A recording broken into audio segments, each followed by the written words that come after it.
नमस्कार मित्रों। Nano academy YouTube channel पर आपका स्वागत है। हम जो क्लास 10th में बुक चलती है राजस्थान का इतिहास एवं संस्कृति, इस बुक का जो पहला चैप्टर है राजस्थान इतिहास से संबंधित है, वो देख रहे थे। उसके साथ वीडियो हम अपलोड कर चुके हैं। आज 8वां वीडियो देखेंगे, मराठों का राजस्थान में प्रवेश। और इसके साथ इस वीडियो के साथ ये पहला चैप्टर भी पूरा कर लेंगे। जो ये बुक है, ये जो कर्मचारी बोर्ड है, आरपीएससी, जो कंपटीशन एग्जाम करवाने वाले बोर्ड है, इनके लिए ये राजस्थान इतिहास के लिए ऑथेंटिक बुक है।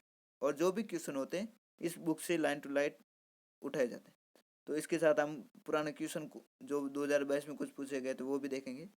तो आज ये 8वां वीडियो स्टार्ट करते हैं। तो जो पिछले यदि आपने वीडियो नहीं देखे तो वो भी देखना, और अच्छा लगे तो वीडियो को लाइक शेयर करना, अंतिम लास्ट तक देखना, और चैनल को सब्सक्राइब भी करना। तो आज हम देखेंगे मराठों का राजस्थान में प्रवेश।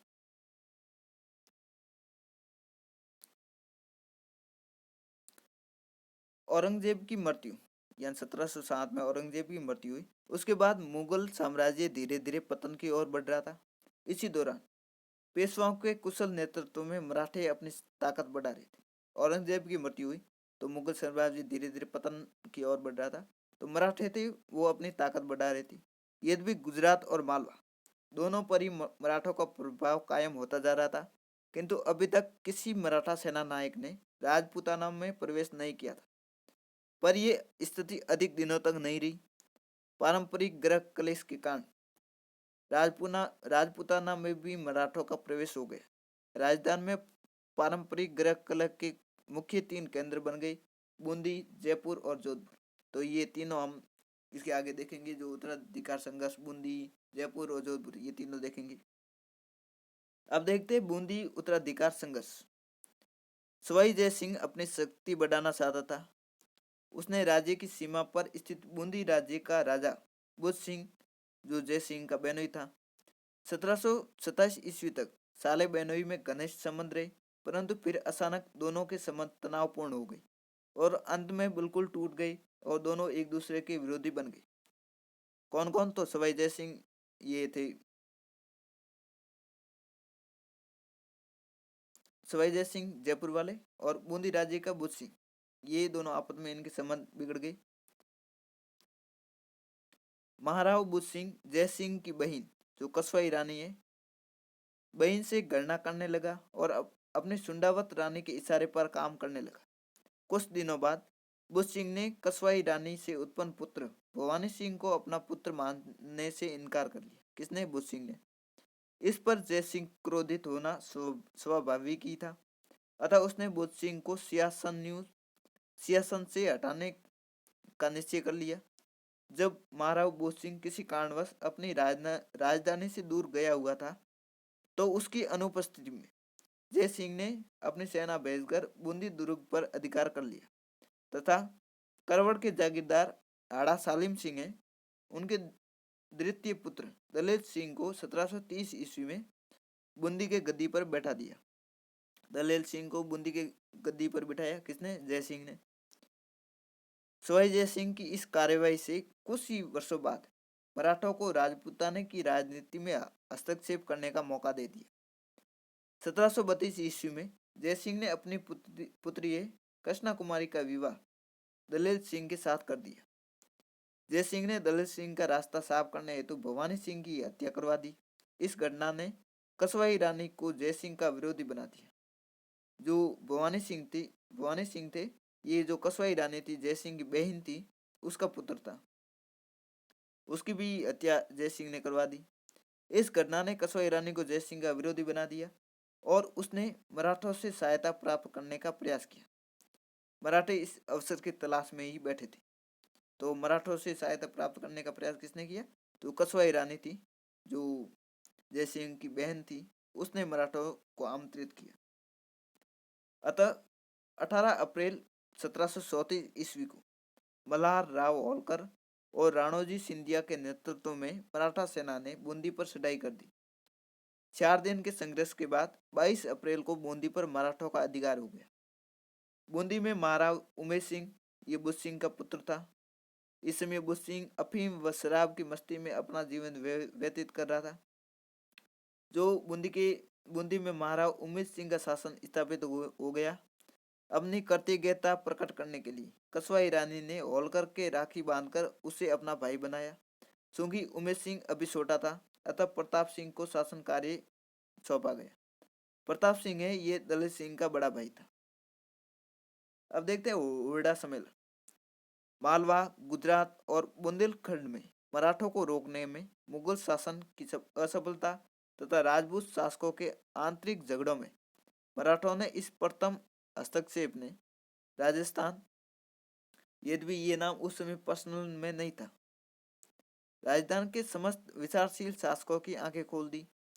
मराठों का सफलतापूर्वक सामना कर सकने के आवश्यक उपाय सोच निकालने के लिए सवाई जयसिंह ने राजस्थान के सारे शासकों को हुरडा में एकत्रित करने का प्रयास किया। 16 जुलाई 1734 ईस्वी को पूर्ण निश्चित स्थान हुरडा में सम्मेलन आरंभ हुआ। कब हुआ? 16 जुलाई 1734 ईस्वी, जिसकी अध्यक्षता है मेवाड़ के नए महाराणा जगत सिंह द्वितीय ने की। जो हुरडा सम्मेलन की अध्यक्षता मेवाड़ के महाराणा जगत सिंह द्वितीय ने की। सम्मेलन में सवाई जय सिंह के अलावा जोधपुर का अभय सिंह, नागौर का बख्श सिंह, बीकानेर का जोरावर सिंह, कोटा का दुर्जन साल सिंह, बूंदी का दलेल सिंह, करौली का गोपाल पाल, किशनगढ़ का राज सिंह आदि छोटे बड़े नरेश उपस्थित हुए। तो ये जो राजा को नाम पड़े ये हुरडा सम्मेलन में उपस्थित थे। ये एक एग्जाम में भी पूछा गया था, ये पूछा गया था, इसमें हमने दर्शाया नहीं है। ये शासकों के नाम पूछे गए थे कि हुरडा सम्मेलन में कौन कौन उपस्थित हुए थे। विचार विमर्श के बाद 17 जुलाई को सभी शासकों ने एक समझौते पर हस्ताक्षर किए। समझौते के अनुसार सभी शासक एकता बनाए रखेंगे। एक का अपमान सभी का अपमान समझा जाएगा। कोई राज्य दूसरे राज्य के विद्रोही को अपने राज्य में शरण नहीं देगा। मराठों के विरुद्ध वर्षा ऋतु के बाद कार्यवाही आरंभ की जाएगी। किस ऋतु के बाद? वर्षा ऋतु के बाद। जिसके लिए सभी शासक अपनी सेनाओं के साथ रामपुर आए उसमें एकत्रित होंगे और यदि कोई शासक किसी कारणवश उपस्थित होने में असमर्थ होगा तो अपने पुत्र अथवा भाई को भेजेगा। किंतु इस सम्मेलन की योजना कभी धरातल पर उतर नहीं पाई। प्रत्येक शासक को अपने स्वार्थ थे, इसलिए उनमें एकजुटता स्थापित होना असंभव था। हुरडा सम्मेलन इस प्रकार एक असफल प्रयास साबित हुआ।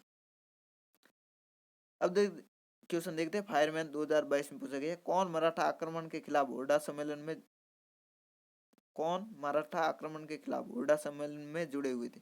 तो ये शासकों के नाम पूछे थे, ये हमने यहाँ देखे थे। जो ये हुरडा सम्मेलन किस वर्ष आयोजित हुआ? ये 2022 JN में पूछा गया था। तो ये 1734 ईस्वी में पूछा गया था। हुरडा सम्मेलन आयोजित हुआ था। अब देखते हैं जयपुर का उत्तराधिकार संघर्ष। 1708 ईस्वी में सवाई जय सिंह ने मेवाड़ के महाराणा थे अमर सिंह द्वितीय उसकी पुत्री चंद्र कुमार बाई से विवाह किया। किसने किया? सवाई जय सिंह ने। विवाह से पूर्व जय सिंह ने एक इकरारनामे पर हस्ताक्षर किए थे, जिसमें मेवाड़ की राजकुमारी से उत्पन्न पुत्र को ही साहेब छोटा क्यों न हो जयपुर के राज सिंहासन पर बैठाने की बात कही गई। तत्पश्चात 1722 ईस्वी में जय सिंह की खींची रानी सूरज कंवर का एक पुत्र ईश्वरी सिंह उत्पन्न हुआ।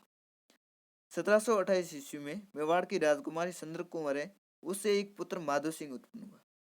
जो खींची रानी से ईश्वरी सिंह और मेवाड़ जो सिसोदिया रानी थी उसे माधो सिंह नाम का पुत्र उत्पन्न हुआ। तो ये दो पुत्र हो गए जय सिंह के।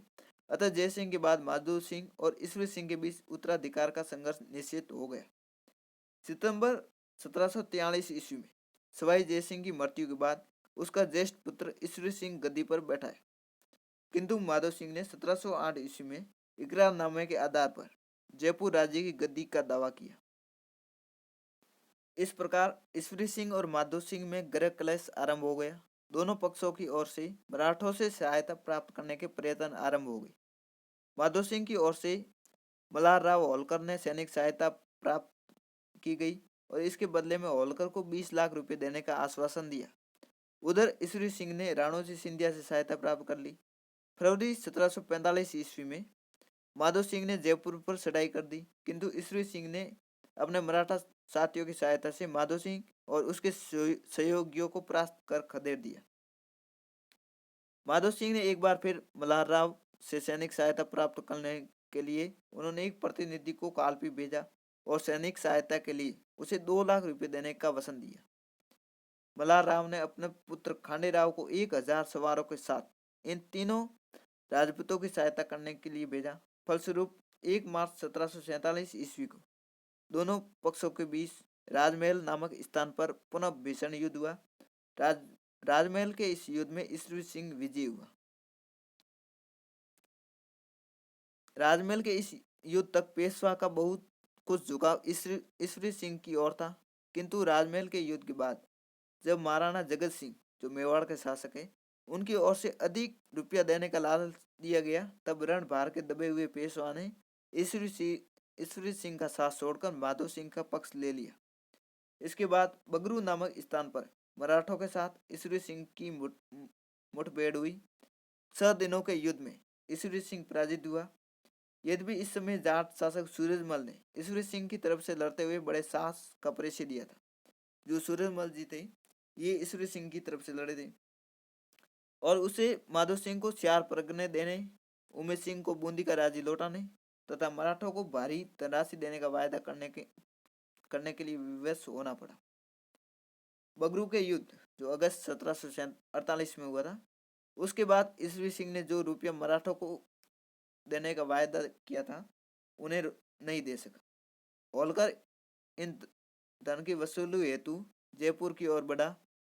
मार्ग में उसने जयपुर का राजदूत 2 लाख रुपये के साथ मिला, पर होलकर इस राजी से खुश न था। उसने जयपुर की ओर बढ़ना जारी रखा। जयपुर के राजदूत ने लौटकर जब ईश्वरी सिंह को यह सूचना दी कि ईश्वरी सिंह बड़ा भयभीत हुआ, क्योंकि मराठों को देने के लिए उसके पास रकम नहीं थी। अतः निराश होकर 13 दिसंबर 1750 ईस्वी को ईश्वरी सिंह ने आत्महत्या कर ली और सारे राजनीतिक जंजालों से अपने को आजाद कर दिया। अब होलकर ने माधो सिंह को बुलाकर उसे जयपुर के गद्दी पर बैठाया। माधो सिंह की गद्दी पर बैठते ही मराठों ने उसके सामने धन संबंधी अपनी लंबी चौड़ी मांग रखी। माधो सिंह मराठों को सबक सिखाना चाहता था। 10 जनवरी 1751 ईस्वी को उसने एक सुनहरा अवसर मिल गया। इस दिन लगभग 4,000 मराठों ने नवनिर्मित जयपुर नगर के कलात्मक मंदिरों व बाजारों को देखने के लिए नगर में प्रवेश किया।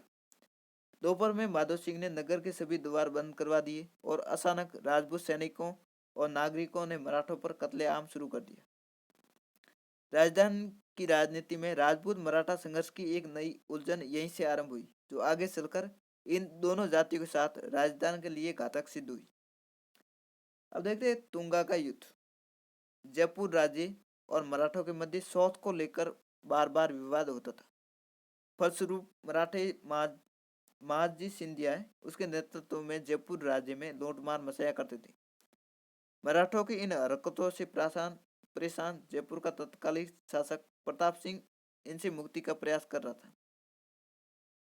प्रताप सिंह ने मराठों के विरुद्ध जोधपुर महाराजा विजय सिंह से गठबंधन किया तथा शिवपुर व करौली के शासकों ने भी इस संघ को सैनिक सहयोग दिया। इनके अतिरिक्त महाजी सिंधिया का साथी मुगल फौजदार मोहम्मद बेग हमदानी भी राजपूतों के साथ हो गया था। अतः 28 जुलाई 1787 को लाल सोट के पास तुंगा नामक स्थान पर मराठों और राठौड़ कस्बा गठबंधन की सेनाओं के मध्य युद्ध हुआ। जो राठौड़ कस्बा गठबंधन है इनके और मराठों के मध्य युद्ध हुआ।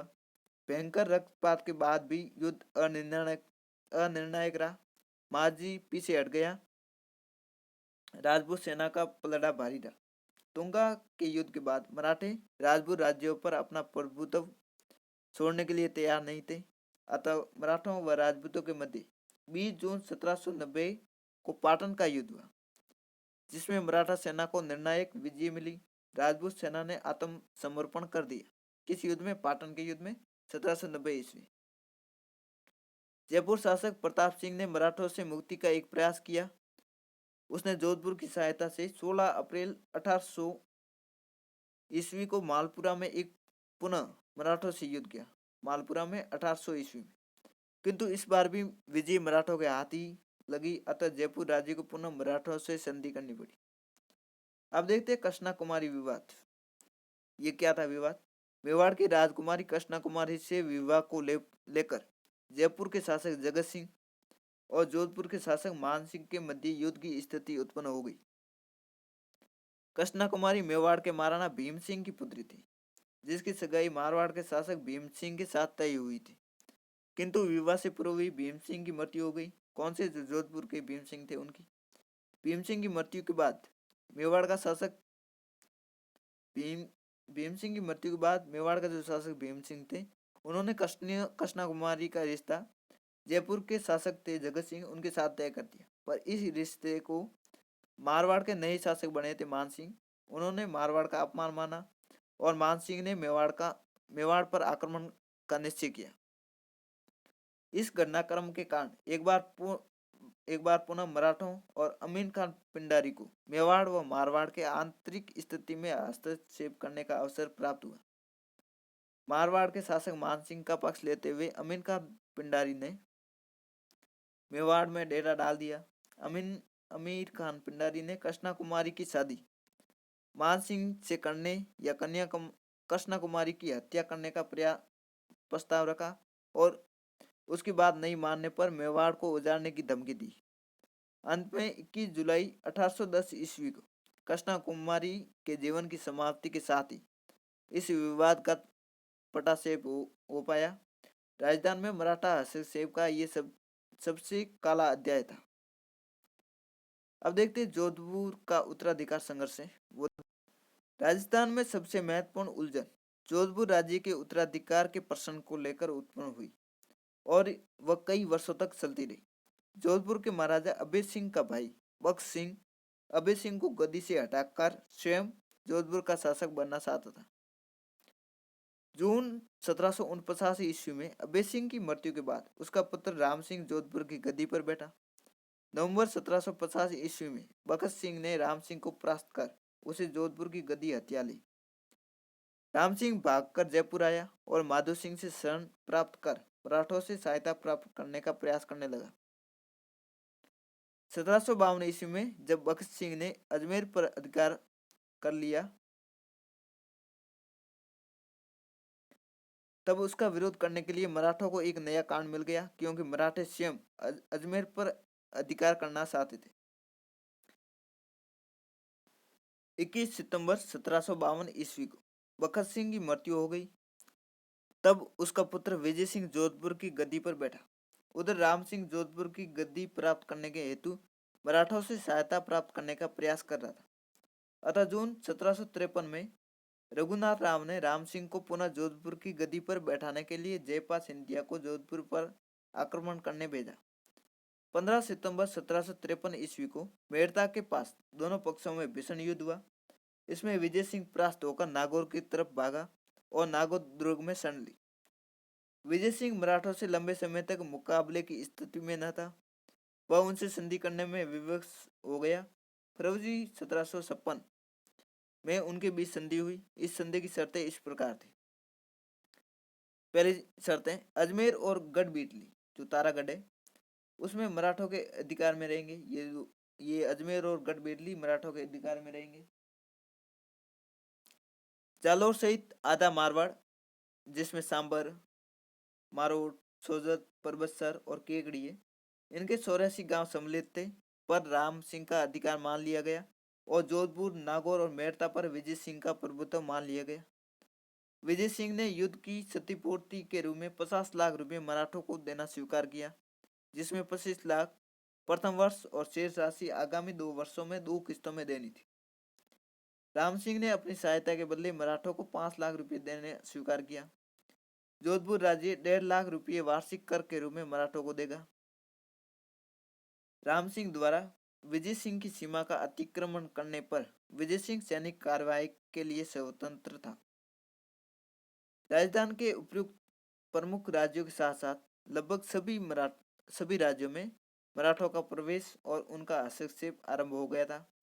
केवल बीकानेर और जैसलमेर ऐसे राज्य थे जो मराठों की लूट मार से बचे रहे। कौन कौन से? बीकानेर और जैसलमेर। तो ये बहुत इंपॉर्टेंट लाइन है। बीकानेर और जैसलमेर इनमें मराठों की लूटपाट नहीं हुई थी।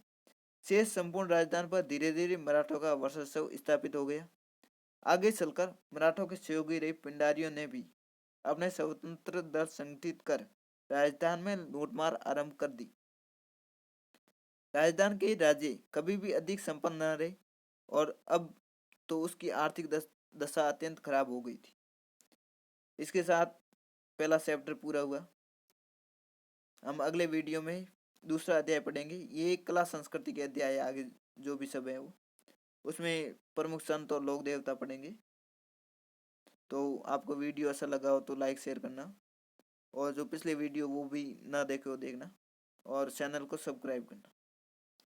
धन्यवाद।